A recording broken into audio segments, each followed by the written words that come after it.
Hello বন্ধুরা, welcome to football দুনিয়াতে ভিডিওতে সবাইকে স্বাগত। তো এই ভিডিওতে একটা খুব ইম্পর্টেন্ট আপডেট তোমাদের সঙ্গে শেয়ার করছি। তোমাদের একটা কোশ্চেন ছিল কালকে লাইভেও, যদি এটা ক্লিয়ার করে দিয়েছিলাম।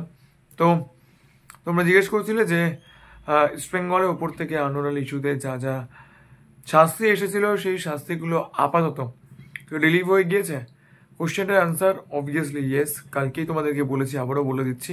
কালকে রাত থেকে কিন্তু ইস্ট বেঙ্গলের যে রেজিস্ট্রেশন ব্লক ছিল সেই রেজিস্ট্রেশন ব্লক খুলে গিয়েছে। অর্থাৎ ইস্ট বেঙ্গল কিন্তু ইউথ টিম বা ইস্ট বেঙ্গলের যে ওমেন্স টিম রয়েছে সেখানে কিন্তু কোনো প্লেয়ারকে রেজিস্ট্রেশন করতে পারছিল না। তো সেইটা কিন্তু রিভোক হয়ে গিয়েছে এই মুহূর্তে। অন্যদিকে দিল্লি এফসির ওপরও কিন্তু যে শাস্তিগুলো ছিল সেগুলো সবটাই কিন্তু রিভোক হয়ে গিয়েছে। তো এইটা অবশ্যই কিন্তু একটা ইন্টারিমভাবে হয়েছে।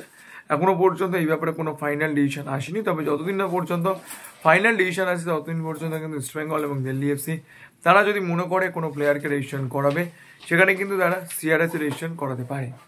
এবং এর সঙ্গে সঙ্গে তোমাদেরকে আরও একটা আপডেট দিয়ে রেখেছিলাম। কালই বলেছিলাম যে আনোয়ার আলীকে যে স্পোর্টিং স্যাংশন দেওয়া হয়েছিল সেই স্পোর্টিং স্যাংশনটাও কিন্তু এই মুহূর্তে রিলিভ হয়ে গিয়েছে আপাতত।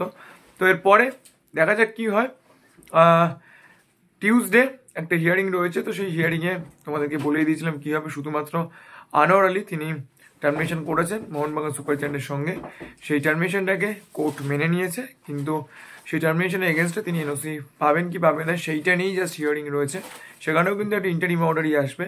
কোনো রকম কিন্তু শাস্তি নিয়ে, অর্থাৎ জাস্ট না জাস্ট টার্মিনেশন, এই নিয়ে কিন্তু হিয়ারিং হবে না টিউসডে। তো আপাতত কিন্তু এইটুকুই আপডেট। যদি ভিডিওটা ভালো লাগে তো প্লিজ লাইক করে দিও। আর সবসময় একটা কথা বলবো যে সব কিছুই হোক, আনোয়ার আলী ইস্যু হ্যানা তেনা সব কিছুই হোক, মাঠে কিন্তু পারফর্ম করতে হবে। মাঠে যদি পারফরমেন্স না থাকে তাহলে কিন্তু কোনো কিছু করেই কোনো লাভ হয় না। তো যাই হোক, এইটুকুই বলার। চ্যানেলটাকে লাইক করো, সাবস্ক্রাইব করো, শেয়ার করো সকলের সঙ্গে। এখনকার মতো এই পর্যন্ত দেখা হচ্ছে পরের ভিডিওতে।